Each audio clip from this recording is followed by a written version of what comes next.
ఇదే నా పల్లెటూరు, ఇదే నా తల్లిగారు, మా ఊరి పాడి పంట రాములోరి దీవెనంట.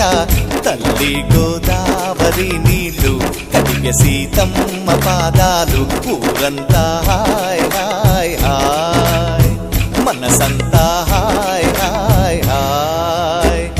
ఇదే నా పల్లెటూరు, ఇదే నా తల్లిగారు, మా ఊరి పాడి పంట రాములోరి దీవెనంట.